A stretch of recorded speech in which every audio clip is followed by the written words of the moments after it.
सुप्रभात प्यारे बच्चों। कक्षा +2 का ज्योग्राफी का जो हमारा पोर्शन चला हुआ है जनसंख्या वितरण घनत्व और संगठन के बारे में, इस जनसंख्या वितरण को प्रभावित करने वाले कारकों के बारे में हमने चर्चा की। भौगोलिक कारक भी पढ़े, राजनीतिक कारक भी पढ़े, आर्थिक कारक भी पढ़े और इस औद्योगिकरण के बारे में पढ़े, सामाजिक कारक भी पढ़े। इससे आज की जो पीरियड में हम पढ़ेंगे जनसंख्या वृद्धि के कारण, उनके बारे में भी हम विस्तार पूर्वक जानेंगे। इम्पोर्टेंट है, पिछली कक्षाओं में भी हम पढ़ते आए हैं और आज भी हमारे सिलेबस में यही चीज़ें हैं। जनसंख्या वृद्धि एक जनसंख्या परिवर्तन का अभिप्राय किसी एक क्षेत्र में समय की किसी निश्चित अवधि के दौरान बसे हुए लोगों की संख्या को परिवर्तित से है। यानी जनसंख्या वृद्धि किसे कहते हैं? एक पीरियड में एक स्थान पर जितने भी लोग बढ़ते हैं, बसते हैं, उन्हें जनसंख्या वृद्धि कहते हैं। यह परिवर्तन धनात्मक भी हो सकता है और ऋणात्मक भी हो सकता है। कई बार बढ़ भी सकते हैं ये, कई बार घट भी सकते हैं। इसे निरपेक्ष संख्या और प्रतिशत के रूप में व्यक्त किया जा सकता है। जनसंख्या परिवर्तन किसी एक क्षेत्र की आर्थिक प्रगति, सामाजिक उत्थान, ऐतिहासिक और सांस्कृतिक पृष्ठभूमि का महत्वपूर्ण सूचक होता है। जनसंख्या भूगोल की कुछ आधारभूत श्रृंखलाएं। जनसंख्या वृद्धि किसे समय के दो अंतरालों के बीच, वही बात आ गई, एक निश्चित समय में एक क्षेत्र में होने वाली जनसंख्या के परिवर्तन को जनसंख्या वृद्धि कहा जाता है। यानी एक स्टिक डेफिनेशन बन गई। दो समय के अंतरालों में, यानी 10 वर्षों में या 5 वर्षों में या 20 वर्षों में। उदाहरण के लिए यदि हम भारत की जनसंख्या 2001 की जनगणना 102.70 करोड़ को 2011 की जनगणना 121.2 करोड़ में से घटाएं तो वृद्धि क्या होगी? 18.15 करोड़ वास्तविक संख्या का पता चलेगा। ये तो है जनसंख्या वृद्धि। और जनसंख्या क्या की वृद्धि दर क्या होगी? यह जनसंख्या के परिवर्तन है जो प्रतिशत को व्यक्त किया जाता है। जनसंख्या की प्राकृतिक वृद्धि किसी एक क्षेत्र की विशेष में दो समय अंतरालों में जन्म और मृत्यु में अंतर के बढ़ने वाली जनसंख्या को उस क्षेत्र की प्राकृतिक वृद्धि कहते हैं। प्राकृतिक वृद्धि जन्म और मृत्यु। जनसंख्या की वास्तविक वृद्धि क्या होती है? यह वृद्धि तब होती है जब वास्तविक वृद्धि जन्म, मृत्यु प्लस अप्रवास या उत्प्रवास। जनसंख्या की धनात्मक वृद्धि यह तब होती है जब दो अंतरालों के बीच जन्म दर मृत्यु दर से अधिक हो और अन्य देशों के लोग स्थायी रूप से उस देश में प्रवास करें। जनसंख्या का ऋणात्मक वृद्धि, यदि दो समय के अंतराल के बीच जनसंख्या कम हो जाए तो उसे जनसंख्या की ऋणात्मक वृद्धि कहते हैं। यह तब होती है जब जन्म दर मृत्यु दर से कम हो जाए अथवा लोग अन्य देशों के प्रवास कर जाएं। अब है जनसंख्या के परिवर्तित घटक क्या क्या हैं, उनके बारे में हम। जनसंख्या परिवर्तन के 3 घटक हैं, जन्म, मृत्यु और प्रवास। यानी जन्म कितने हुए, मृत्यु कितनी, और लोग दूसरी जगह से एक दूसरी जगह शिफ्ट कैसे हुए, कितने हुए। अधोसूचित जन्म दर CBR के को प्रति 1000 स्त्रियों द्वारा जन्म दिए गए जीवित बच्चों के रूप में व्यक्त किया जाता है।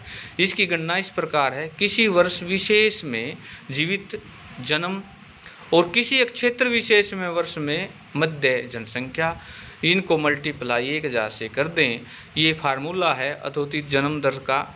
देखिए यहाँ पर कुछ इकोनॉमिक्स या टेक्नोलॉजी इस प्रकार की दिखाई गई हैं कि इनको कैसे हम निकालने के तरीके जानें। मृत्यु दर जनसंख्या परिवृत्ति की सक्रिय भूमिका निभाती है। जनसंख्या वृद्धि केवल बढ़ती हुई जन्म दर से नहीं होती, अपितु घटती हुई मृत्यु दर से भी होती है। अधोषित मृत्यु दर किसी एक क्षेत्र में मृत्यु दर को मापने की एक सरल विधि है। अधोषित मृत्यु दर को किसी एक क्षेत्र में विशेष में किसी वर्ष के दौरान प्रति 1000 जनसंख्या के पीछे मृतकों की संख्या के रूप में व्यक्त किया जाता है। अशोधित मृत्यु दर की गणना इस प्रकार की जाती है।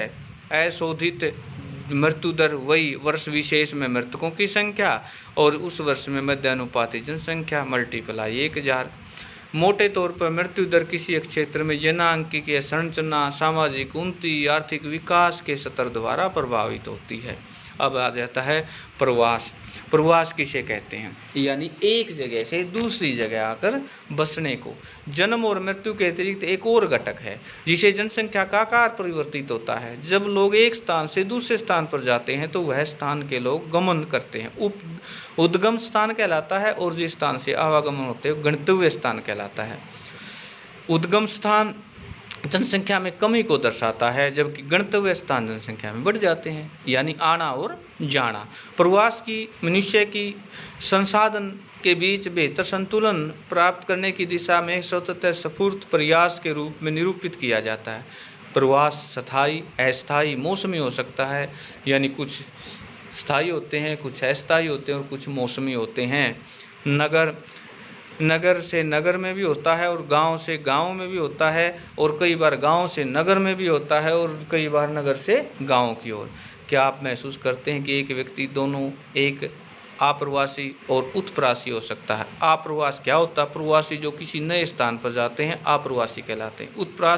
प्रवासी जो एक स्थान से बाहर चले जाते हैं और उत्प्रवासी कहलाते हैं। यहाँ पर लोग बेहतर और आर्थिक सामाजिक जीवन के लिए प्रयास करते हैं। प्रवास को प्रभावित करने वाले कारकों को दो समूह है: प्रतिकर्ष कारक, बेरोजगार, रहन सहन और निम्न दर्शाएं। राजनीतिक उपद्रव, प्रतिकूल जलवायु, प्राकृतिक विपदाएं, महामारियां तथा सामाजिक आर्थिक पिछड़ेपन जैसे कारण उद्गम स्थान को कम आकर्षित करते हैं। अपकर्ष कारक, काम के बेहतर अवसर, रहन सहन की अच्छी दशाएं, शांति, स्थायित्व, जीवन की संपत्ति, सुरक्षा, अनुकूल जलवायु जैसे कारण गंतव्य स्थान को उद्गम स्थान की अपेक्षा अधिक आकर्षित बनाते हैं। तो प्यारे बच्चों, आज के लिए जो हमारा होमवर्क बनेगा वो इस प्रकार से बनेगा कि जनसंख्या वृद्धि किसे कहते हैं, इस पर सुंदर नोट। जनसंख्या वृद्धि दर क्या होती है? जनसंख्या प्राकृतिक वृद्धि, जनसंख्या की वास्तविक वृद्धि, धनात्मक ऋणात्मक वृद्धि, और जनसंख्या के परिवर्तन घटक क्या क्या हैं? अधोषित जन्म दर और अधोषित मृत्यु दर को, अशोधित मृत्यु दर को फार्मूले, और प्रवास किसे कहते हैं, और प्रवास किन परिस्थितियों में उत्प्रेष और प्रतिकर्ष क्या होता है, आप्रवास और उत्प्रास क्या होते हैं। इन मुख्य बिंदुओं पर सुंदर आप प्रश्न लिखेंगे, नोट्स लिखेंगे और उनको याद करेंगे। आज के लिए इतना ही इम्पोर्टेंट है परीक्षा की दृष्टि से।